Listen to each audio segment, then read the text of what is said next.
Hello दोस्तों, आज है मेरी मिनी व्लॉग का डे 5। और आज बनानी पड़ रही थी मुझे चूल्हे पर रोटी। शाम के खाने के लिए बनानी थी दाल।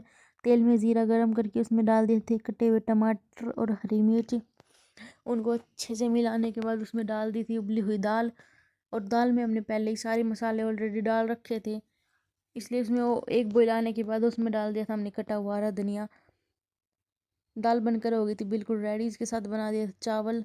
कुकर में तेल गरम करने के बाद उसमें डाल दिए थे हमने जीरा, कड़ी पत्ता और पानी। पानी के बाद हमने डाल दिया उसमें कटा हुआ हरा धनिया, नमक और चावल।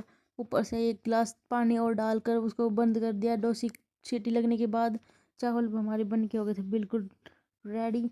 शाम के खाने के लिए बनाने थे आलू की सब्जी। कढ़ाई में घी डालने के बाद उसमें डाल दिया था हमने कटी हुई हरी मिर्च, सेंधा नमक और लाल मिर्च। अच्छे से मिलाने के बाद उसमें डाल दिए थे हमने कटे हुए आलू। आलू को मिलाने के बाद उसमें डाल दिया था 1 गिलास पानी और ढककर मिला लिया था 5 मिनट तक। फिर तब तक हमने कर ली थी शाम की पूजा।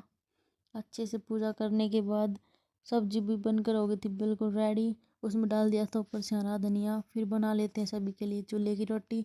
और आज मैंने रोटी इसलिए बनाई है क्योंकि मेरी मम्मी आज चली गई वही मामा के घर पे, मतलब मेरी सासू माँ। फिर रख दिया था रोटी पे घी, क्योंकि हमारे घर में सभी को यही घी खाना पसंद है। और किस किस को ये घी अच्छा लगता है कमेंट में ज़रूर बताना। फिर मैंने बनाई अपने लिए कुट्टू के आटे की रोटी, क्योंकि मैंने रख रखी है पूरे फास्ट, तो मैं अपने लिए यही रोटी बनाती हूँ। पहली रोटी गाय के लिए बनाई थी, तो ये ऐसी बनी थी, मुझे आती नहीं है बनानी। कमेंट में ज़रूर बताना कैसी बनी है।